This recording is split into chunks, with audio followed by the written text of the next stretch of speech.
and welcome to another edition of the Bible in the News. This is Tim Billington joining you. Today we'll talk about events in Israel and Iran. We've seen Israel continue to fight for their collective life, with action continuing against threats from Gaza and Lebanon, as well as the undermining U.S. intelligence leak related to Israeli military plans, and most notably, the direct Israeli attack on Iranian military infrastructure. Israel has seen unprecedented success in their military campaigns. The challenging situation in Gaza, all the worse because of the hostages. Hezbollah has been hit in unprecedented ways, as we've talked about in other editions of the Bible News. And Iran's missile attacks have been unprecedentedly ineffective. But Israel's retaliation against Iran has been unprecedentedly effective. This has made a big impact, as LF.com, an Arabic news site, here translated by Google Translate, sorry for any errors, as LF.com points out, quoting this analysis, Israel did more than just attack military installations. It rewrote the rules of the game and showed that it has the courage and knowledge to get where it needs to go.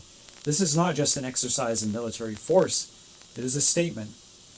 Israel has stripped Iran of some of its military edge in one night, leaving the so-called regional power scrambling to control its narrative, like a magician left empty-handed in front of a frustrated audience, he said.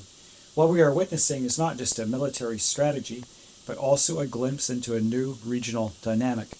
Israel has drawn a line that will be felt in the corridors of power beyond Tehran. It is a lesson in calculated defiance, and one that sends a message to Iran and its proxies.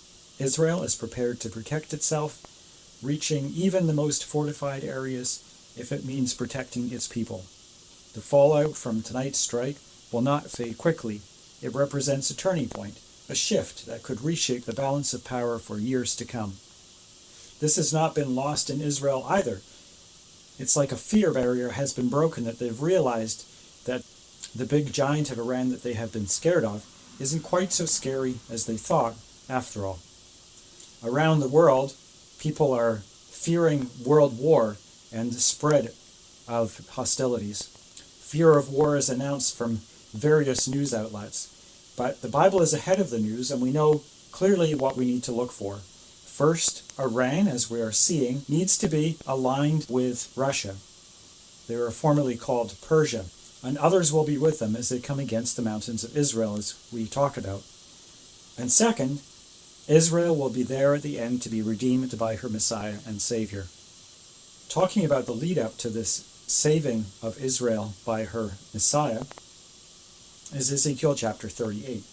I'd like to quote a couple of parts from it here. Starting at the beginning, it says, O Gog, I will bring thee forth, and all thy army, horses and horsemen, all of them clothed with all sorts of armor, even a great company, with bucklers and shields, all of them handling swords. Persia, Ethiopia, and Libya with them, all of them with shield and helmet. And it carries on a little later, in the latter years there shall come into the land that is brought back from the sword, and is gathered out of many people, against the mountains of Israel, which have been always waste, but is brought forth out of the nations, and they shall dwell safely, all of them. And this safety that they experience is emphasized.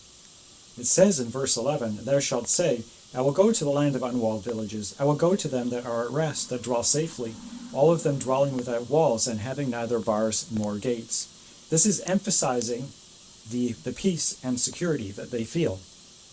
So in spite of the ever-grinding cycle of hostilities that we see coming from the nations that we would expect, we wonder when we will see the peace described. How does this come about? How is it that they are unwalled villages and at rest and dwelling safely and having neither bars nor gates? Paul Billington spoke about this in the Bible in the News on October 7th, 2007. These words remain true still today. He said, Manipulate and stretch the words however you like. The plain sense of the passage does not describe the situation in Israel today. It is not just a lull in violence, it is a dwelling safely and nothing less. The words of Ezekiel require the situation to be in place at the time of Gog's invasion. The words are, Ezekiel 38 verse 14, In that day, when my people of Israel dwell safely, shalt thou not know it? And thou shalt come from thy place out of the north parts. No, we just cannot escape the words of Ezekiel. some form of peace, a dwelling safely, must be in place when the northern power invades the land. And I would also like to add that the way that is worded, that when they dwell safely, shalt thou not know it. And the result of them seeing the peace come about is, thou shalt come out of thy place, out of the north parts. Those two things are juxtaposed together in what cannot be an accidental way. So we look today at Israel and we see the sufferings of war which grind on, and we look for the makings of that peace. And perhaps the suffering, lonely Israel that is derided for everything that they do, while their people suffer horrific losses and continual bombardment, perhaps that Israel is coming out swinging to subdue their enemies for a time of peace. And subduing the enemies is what brought peace in ancient Israel. Under King David, the nations around were subdued. And what did that bring? It brought peace in the time of David, and even more so beyond into the time of Solomon. That peace is described here in 1 Kings chapter 4, verse 21 to 25. And Solomon reigned over all kingdoms, from the river unto the Philistines and unto the border of Egypt. They brought presents and served Solomon all the days of his life. And Judah and Israel dwelt safely, every man under his vine and under his fig tree, from Dan even to Beersheba, all the days of Solomon. And if we look at the context and at the biblical record of this time, it's clear that this is a gift from God to bring peace. And so is God ready to bring peace to the people of Israel in our time, a peace that precedes, yes, the great war, but also the true time of true peace when the kingdom is established. Well, in the United States, we have a certain President Trump who seems rather supportive of Israel against Hamas, who might just be on the verge of re-election. Trump seems to be among those that see Israel as enemies and may help to isolate them, and this may just help to subdue them for a time. If the election brings Harris to power, then we know that God is at work, and this will further his purpose in a way that we may not have seen. One thing that's interesting about Trump is how he wants to act harshly against supporters of terror, and especially Hamas. I found an actual clip of him speaking because sometimes he is misquoted and taken out of context. When I'm back in the Oval Office, we will cut off every penny of money that we send to the Palestinians and the terrorists on day one. We will fully support Israel in defeating, dismantling, and permanently destroying the terrorist group known as Hamas. And he goes on. In addition, we will aggressively deport resident aliens with jihadist sympathies. We have to. This isn't like being Mr. Nice Guy. We have to, or we're going to have a country that's going to be blown to shreds. And on that note, there's a man in Israeli politics who is gaining popularity. Their polls go up and down, but at times he has been actually passing Netanyahu in popularity, and that man is Naftali Bennett. Expect it to look. Who's going to control the Palestinian Authority, as we've heard, international forces? What's going to happen on the ground? The first and foremost, before we talk about who replaces them, all Hamasnik terrorists are either dead or expelled to foreign countries. That's what it means. Because if you still have Hamasniks, then you've not eradicated Hamas. As for who will come instead... So Naftali Bennett defines eradicating Hamas as getting rid of all people who are Hamas.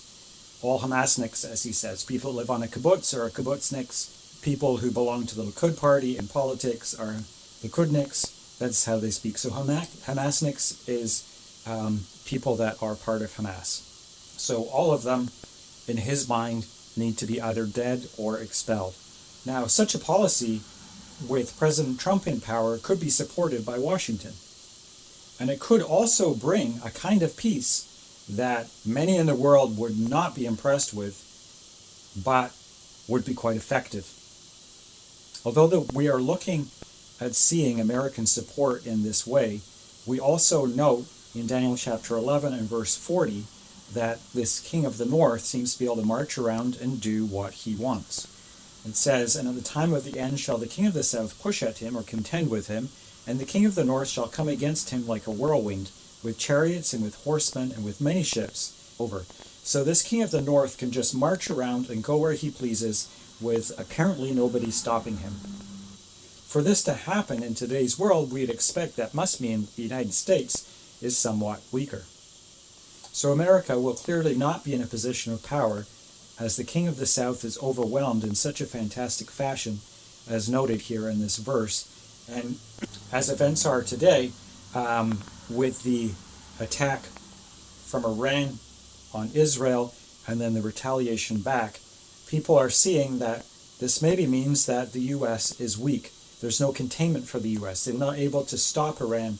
Their own deterrent is not there as they try to convince them not to retaliate. And as we look at America, we see that America is not healthy financially. As Forbes here points out, if they carry on spending the way they are, they're on a collision course with insolvency. And beyond that, we can take note of the division and polarization across the nation, culturally and politically, besides financially.